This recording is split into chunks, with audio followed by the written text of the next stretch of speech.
성경은 예수님의 오심을 가리켜서 온 세상에 미칠 큰 기쁨의 좋은 소식이라고 말씀합니다.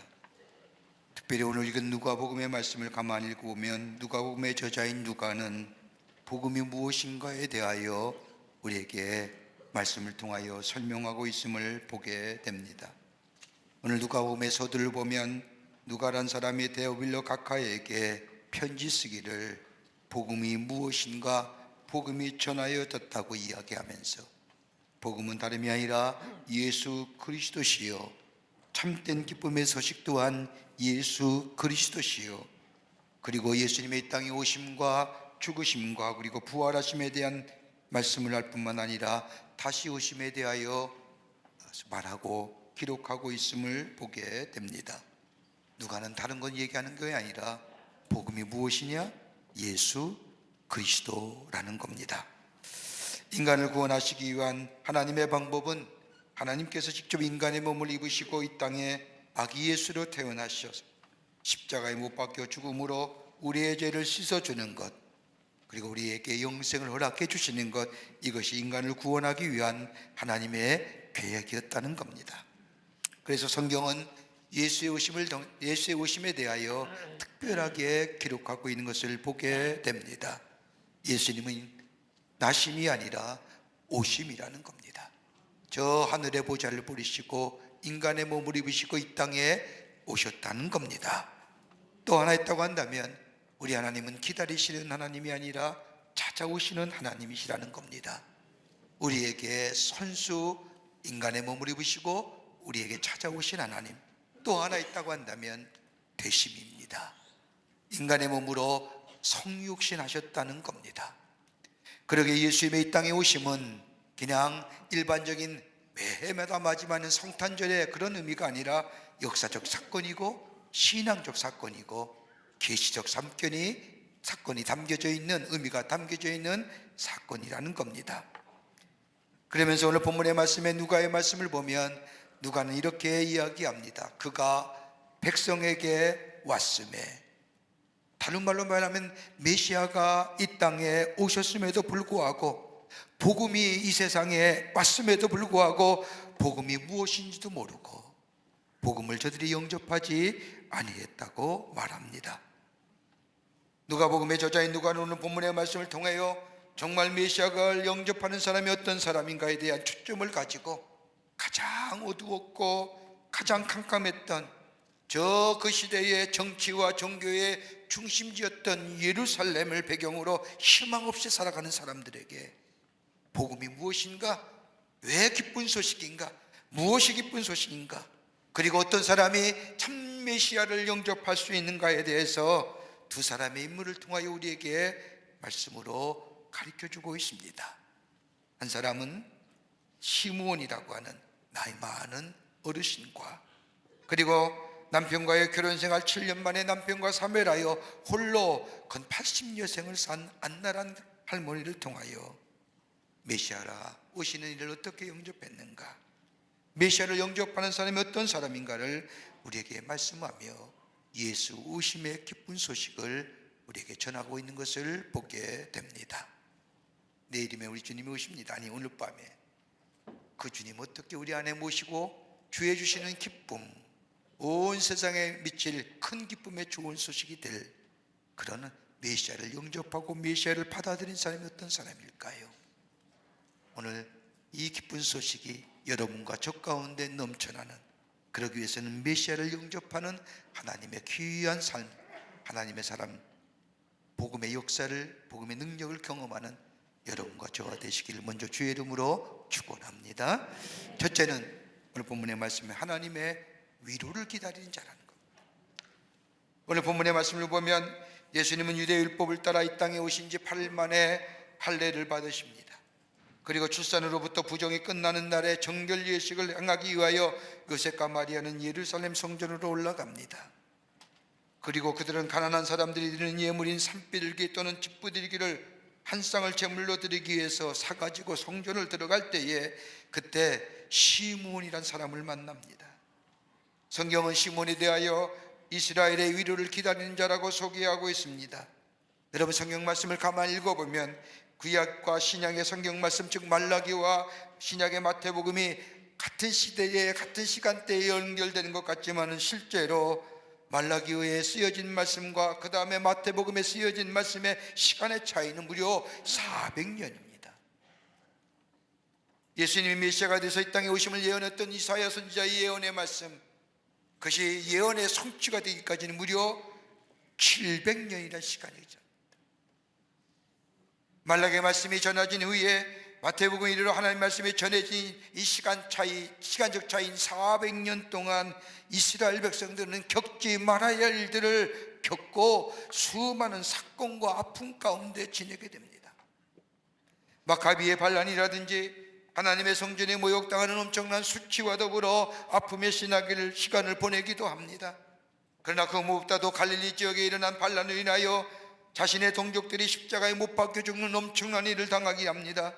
자신들의 동료들이 못 박혀 죽은 수많은 십자기가 저 언덕 위에 동구의 마을의 동구 앞에 세워지며 그 자신의 십자가에 죽은 동료의 모습을 보면서 오고 가야 할 저 이스라엘 백성들, 절망할 수밖에 없는 겁니다. 자신의 한계에 부딪히면서 더 이상 기다려도 오지 않는 메시아를 보면서 기다리면서 이렇게 기다리다 끝이 나는 건 아닐까? 하나님의 약속의 성취인 메시아가 우리 가운데 오시다고 했는데 그 메시아가 오실 때는 이 땅에 참된 평화가 임하며 자유가 임하며 억눌린 자가 자유케 되는 이 놀라운 역사가 일어난다고 했는데 정녕 메시아가 우리 가운데 오시는 걸까? 이 어두웠고 캄캄한 이 민족의 역사 앞에 정말로 그 메시아가 와서 그 어둠에 제쳐지고 환한 빛의 역사가 우리 가운데 있을 것일까? 메시아가 온다고 하면 왜 저렇게 비참하게 죽어갈 수 있는 것일까? 왜 내버려 두실까? 그렇게 오랫동안 가졌던 메시아의 대망사상이 저들 가운데 시들어가게 될 즈음 오늘 이 시몬의 그 메시아의 오심을 포기하지 않았다는 것. 그는 말하기를 포기와 절망과 낙심이 있었기에 진정 내가 기도해야 할 것인가 무엇인가를 깨달았다고 이야기합니다. 내가 원했던 것, 내가 바랬던 것, 정말 내가 이것이야 라고 생각했던 것을 위하여 수없이 깨어지고 무너진 자들 앞에 이것이 아니구나, 내가 진정 잡아야 할 것이 무엇인가, 내가 기다릴 것이 무엇인가를 분명히 알고 깨닫고 붙들었던 사람이 시몬이다.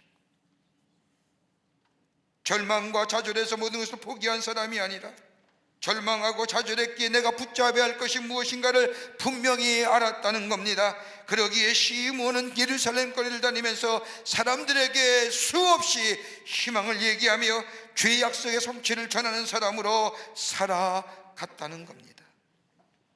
이런 기다림 속에 시몬은 정결 예식을 위해 예루살렘의 성전에 올라온 마리아와 요셉과 아기 예수님을 만납니다.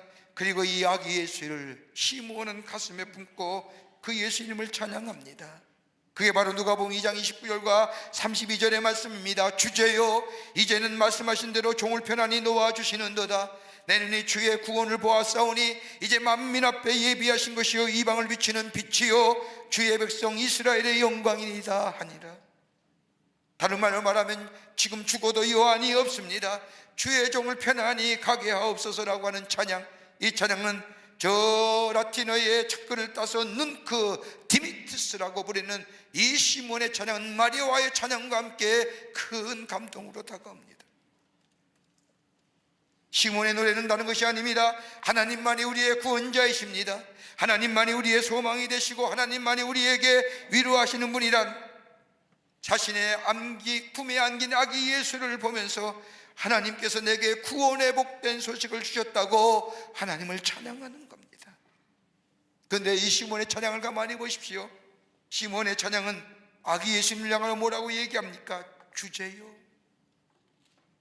헬라어로 말하면 데스포테스라고 하는 이 단어는 황제에게만 쓰여지는 단어입니다. 황제의 통치가 이루어지고 그의 영광을 받고 심판이 그로부터 나온다고 해서 황제 이름 앞에 붙여진 이름이 데스포테스, 황제에게 쓰여지는 단어. 이 단어를 시몬은 아기 예수를 안고 그 앞에 주제요 다른 말로 말하면 당신만이 진정 우리의 위로자가 되시고, 당신만이 진정 우리의 평안이 되시며, 당신만이 우리의 삶을 인도하시는 분임을 내가 믿습니다 라고 하는 거예요. 세상에 소망이 있는 것이 아니라 하나님께 소망이 있음을 고백한 이 시므온, 가장 척박한 현실 속에, 가장 캄캄할 때에, 가장 어디로 갈지 알지 못하는 그때에 그 아기 예수를 안고, 주제요, 당신만이 우리의 통치자요, 당신이 우리의 위로자요, 당신이 우리의 평안자요, 당신이 우리의 임마누엘이요,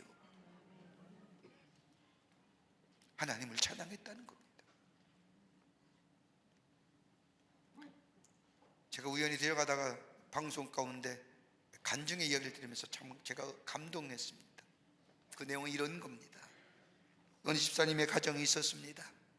자영업을 하는 가정인데 남편이 되는 집사님은 자영업을 하기에 코로나 기간에도 일을 하지 않으면 먹고 살 수가 없기에 이 남편 되는 집사님은 가게에서 먹고 자고 그리고 일을 합니다.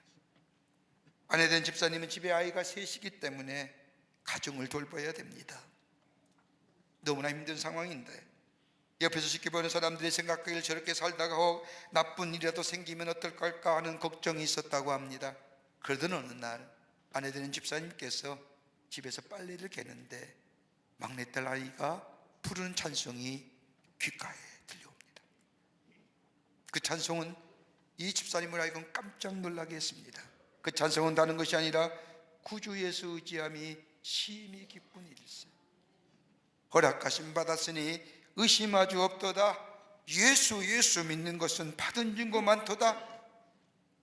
이 집사님은 교회에서 반주하는 집사님이기에 아마 수없이 이 찬송을 반주하며 따라 불렀을 겁니다. 그런데 6살밖에 되지 않는 막내딸이 부르는 이 찬송, 가슴에 깊이 다가온 것. 구주 예수 의지함이 심히 기쁜 일일세, 영생 허락받았으니 받은 증거 맡도다. 막내딸 아이의 입에서 흘러나온 이 찬송과 가사가 마치 자신을 두고 하는 말 같다. 그러면서 자신을 뒤돌아보는 겁니다. 내가 왜 이렇게 낙심하고 있지? 내가 왜 이리 절망하고 있지? 나의 기쁨이 어디서 올까? 나의 기쁨이 무엇일까? 그 아이의 찬송에 구주 예수 의지함이, 그 생각이 번뜩 들어요. 하나님을 의지하고 영생을 허락받았으니 얼마나 기쁜 일인가. 그러면서 하나님으로 받은 증거, 그 은혜 증거가 나에게 너무나 많이 있다는 사실을 깨닫게 되면서 이 아내 집사님은 절망과 좌절과 어둠에서 다시금 새로운 힘과 소망과 생명의 역사를 다시 한번 경험합니다. 그리고 기도하기 시작합니다. 그리고 새 힘을 받습니다. 하나님을 의지할 때, 일상의 생활에 겪었던 하루하루의 삶을 어떻게 살지 못할 때, 그리고 주저앉고 싶을 때에, 아무리 둘러봐도 내 삶에는 어두운 그림자만 깊게 깃들여진 같은 나의 인생의 삶 속에 어린아이가 딸아이로 부르는 이 구주 예수 의지함이 심히 기쁜 일일까? 영생 허락 받았으니 이 찬송의 가사가 이 아내로 하여금 다시 한번 회복의 역사, 주의 만지심을 통한 위로의 역사, 그리고 내게 받은 그 은혜를 받은 기쁨들, 그 증거들이 나에게 너무나 많다는 고백을 통하여 고백을 통하여 다시금 회복의 역사를 경험할 수 있습니다. 가장 어두웠던 시대에, 절망의 시대에 이 시몬은 아기 예수를 안고, 주여 당신에게 우리의 기쁨이 있습니다, 주님이 우리의 소망이 있습니다, 주님이 우리와 함께 하십니다, 이 찬양을 부르면서 하나님의 약속의 성취를 보고 고백하는, 그리고 찬양을 통하여 자신의 신앙의 고백을 올려드렸던 것을 보게 됩니다. 이 찬양의 고백이 오늘 예수님이 우리 가운데 계시는 이 성탄절에 여러분과 저와 고백이 되시기를 주의 이름으로 축원합니다. 두 번째는 분명한 확신을 가지고 기다렸다는 겁니다. 오늘 누가복음 2장 25절의 말씀을 보면 예루살렘에 시몬이라는 사람이 있으니 이 사람은 의롭고 경건하며 이스라엘의 위로를 기다리는 자라. 여기서 기다리는 자라고 하는 이 단어는 프로스테 코메노스라고 하는 단어인데 그냥 단순히 기다리라는 것이 아닙니다. 내가 원하는 일이 반드시 내 삶 가운데 일어날 것을 기대하며 사모하며 주의하여 자세히 살피며 기다린다는 겁니다. 다른 말로 말하면 확신 가운데 구한다. 이 시몬에 두 가지 확신이 있었습니다. 하나 한다는 것이 아니라 세상에는 진정 기다릴 만한 것이 없다는 것과 또 하나는 진정 내가 기다릴 것이 있다고 한다면 하나님께서 약속하신 메시아만이 내가 기다릴 수 있는 유일한 것이라고 하는 믿음의 확신을 가지고 기다렸다는 겁니다. 이것이 시몬의 소망의 근거입니다.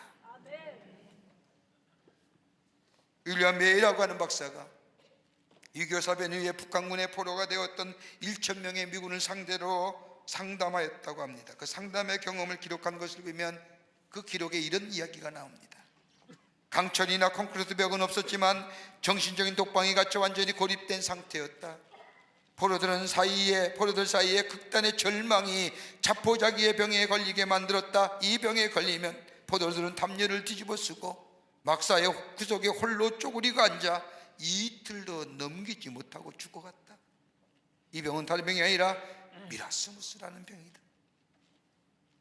인간은 희망을 잊어버릴 때에, 아니 더 이상 희망이 없다고 느낄 때에 포기합니다. 여러분, 이 미라스무스의 병은 인간으로 하여금 저항력과 인내심을 잃어버리게 만듭니다. 이 병으로 인하여 당시에 포로의 38%가 죽어갔답니다. 좌절의 병, 포기의 병. 여러분, 인간이 희망을 갖는 게 무엇일까요?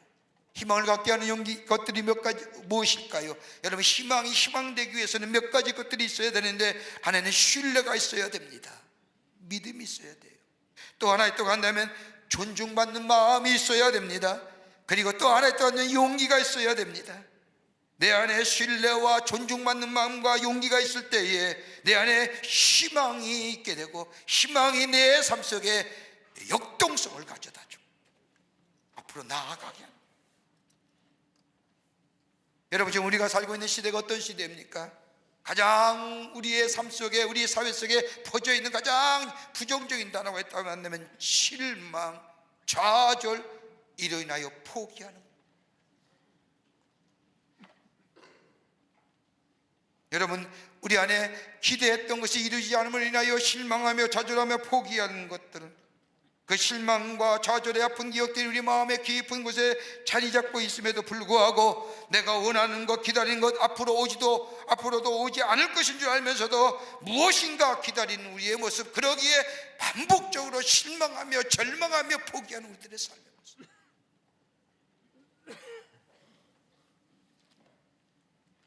그러나 내가 진정으로 기다릴 것은 하나님밖에 없구나 하면서 눈을 들어 하나님을 바라볼 수 있다고 한다면 가장 절망의 자리에서 내게 분명한 확신과 더불어 다시 오시는, 그리고 나에게 약속하신 그 하나님의 약속을 붙들고 희망의 노래. 왜요? 우리 하나님은 나를 신뢰하며 존중하며 내게 용기 주시는. 아멘.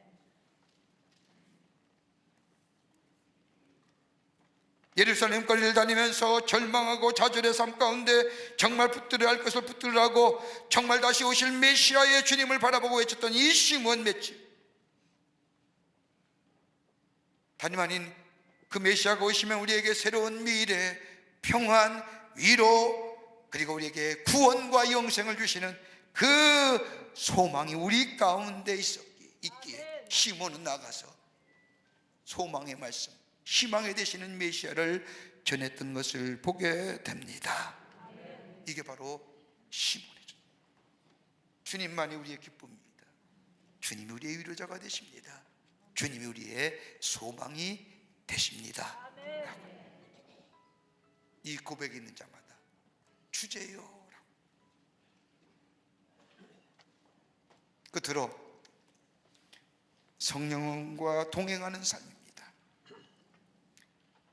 주님을 기다리며 주님을 만나는 사람은 다름이 아니라 성령과 동행하는 삶입니다. 오늘 누가복음 2장 25절과 26절과 27절의 말씀을 보면 시몬에 관해서 얘기합니다. 성령이 그 위에 계시더라. 26절에 말씀에 성령의 지시를 받았더니 27절에 말씀에 성령의 감동으로 성전에 들어가며 시몬에 관련하여 성령이라는 단어가 3번이나 반복하여 나옵니다. 왜요? 시몬은 성령의 사람이었다는 겁니다. 성령이 그의 삶 가운데 계셨다는 겁니다. 성령이 가르쳐 주시고 알게 하시며 깨닫게 하실 뿐만 아니라 성령에 동행했던 사람이 바로 시몬이라는 겁니다. 하나님의 말씀은 들려오지 않았지만 하나님의 거룩한 영인 성령께서 시몬과 함께 하시며 함께 걸어가시며 하나님을 의지하고 하나님의 도우심과 위로하심으로 이 시몬과 함께 하시어 의롭고 경건하게 살아가게 하셨다는 겁니다. 예수의 오심을 기다리게 하시고 예수께서 오시면 위로함이 넘쳐나게 될 것임을 이 성령은 시몬에게 기다리게 하셨다는 겁니다. 여러분 가만히 보십시오. 우리의 힘으로 믿음을 지켜나간다고 한다면 여러분 세상을 이기고 땅에 소망을 두는 것이 아니라 하늘에 소망을 두고 살아가는 것 좀처럼 쉬운 일이 아닙니다. 내가 스스로 믿음을 지킬 수 있다고 생각한다고 한다. 여러분 이게 쉬운 일이 아닙니다. 하늘에 소망을 두고 산다는 것. 하나님의 거룩한 영이 성령께서 우리를 도와주지 아니하면 우린 죄의 유혹에 넘어갈 수밖에 없고 세상의 염려와 근심이 우리를 넘어지게 만듭니다. 그러나 우리의 삶의 우선순위가 주님이라고 고백하게 될 때에 우리의 삶의 우선순위가 주님이라고 고백할 때에 성령이 나의 삶을 도우시고 인도하시고 보호하시고 지키실 뿐만 아니라 우리의 믿음의 자리에 넘어지지 않게 하여 주시며 우리의 믿음을 더욱더 굳건하게 지키며 하나님의 약속의 정취를 향하여 나아가는 하나님의 사람으로 인도하여 주십니다. 여러분 성령의 도우심을 구하며 살아야 됩니다. 여러분 성령을 도움을 구할 때에 성령이 함께할 때 오늘 시몬 어떤 일이 일어났느냐 3가지의 귀한 일들이 나옵니다. 하나는 뭐예요? 찬송하는 삶을 살아가게 합니다. 하나님이 살아계시고 그를 찾는 이들에게 상 주심을 믿는 사람들, 하나님의 존재를 인정하며 사는 사람들, 그러기에 내가 뒤돌아보면 다 하나님의 은혜였음을 고백하는 사람들, 그 입에 뭐예요? 찬송이 넘쳐나는 거예요. 입에 찬송이 넘쳐납니까? 아니면 유행기 가사가 흥얼거립니까? 성령이 안에 계시면 내 입을 열 때마다 찬송이 넘쳐납니다.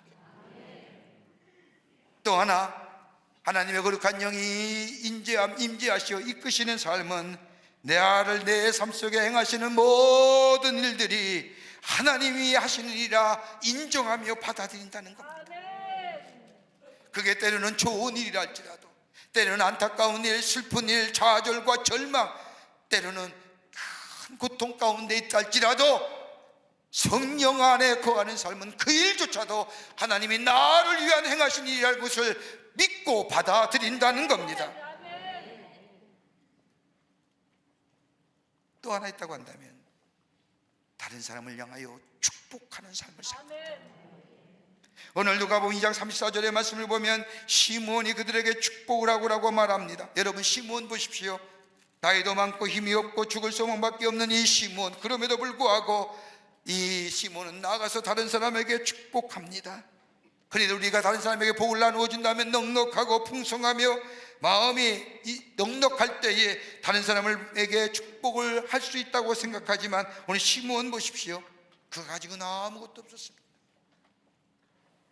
그런데 오늘 시몬 보면 다른 사람을 축복합니다. 이렇게 축복할 이유가 있었던 것은 다름이 아니라 하나님께서 자신을 축복의 근원으로 삼아주셨다는 것과 더불어 복은 내가 아니라 하나님으로부터 온다는 사실을 이 시몬은 믿었기 때문입니다.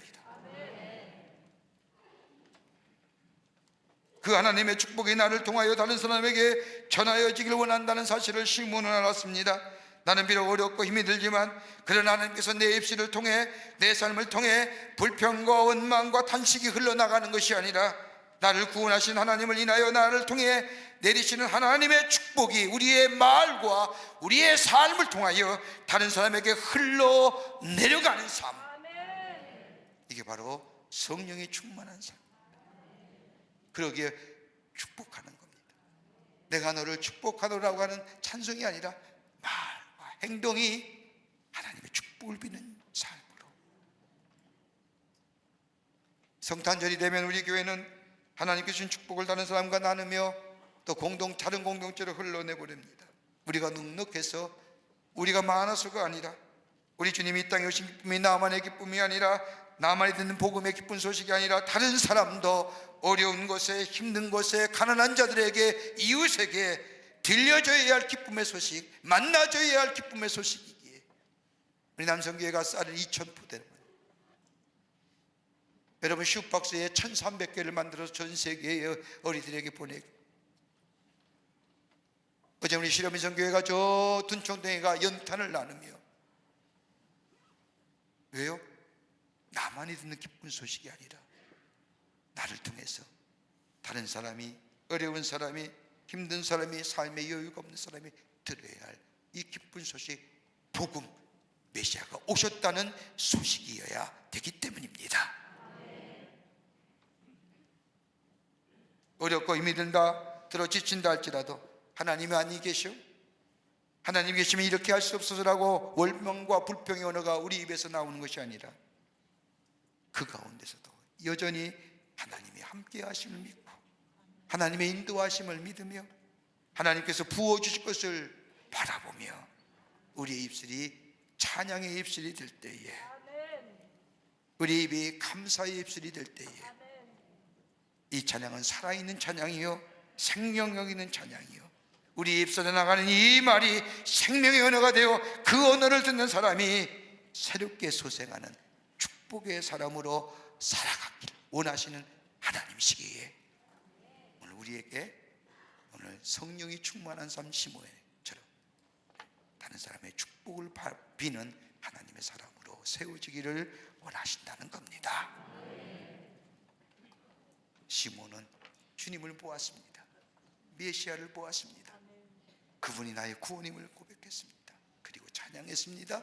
그럴 때 그의 입에 감사와 기쁨과 평강과 위로가 넘쳐나 저희의 삶 속에 지금 주어도 여한이 없다고 하는 고백처럼 오늘 우리 가운데 오시는 그 메시아 모시고 우리 입을 열어 그 주님 앞에 찬양함으로 내 입술의 고백을 통하여 다른 사람이 이 복음을 듣고 새로운 생명의 역사를 놓아가는 그런 놀라운 일들이 우리를 통하여 이 땅에 있어지기를, 그리고 그 일을 귀하게 이루어가는 여러분과 저와 되시기를 주의 이름으로 축원합니다. 하나님 감사합니다. 저희들 주께서 사랑해 주셔서 하나님의 백성 삼으심에 감사합니다. 우리 가운데 오시는 그 메시아 기쁘게 맞이하여 우리 입을 열어 주님을 향하여 주님만이 나의 기쁨이요 구원이요 나의 생명임을 고백함으로 인하여 내 삶의 삶은 생명의 역사를 누릴 뿐만 아니라 이 복음을 전하는 자, 그래서 듣는 이마다 새로운 생명의 역사, 복음의 역사를 경험하는 귀한 예수 오심의 기쁜 소식이 증거되는 저희들의 삶으로 삼아 주시옵소서. 성령이 도우시고 인도해 주실 줄 믿으며 예수님의 이름으로 기도하옵나이다.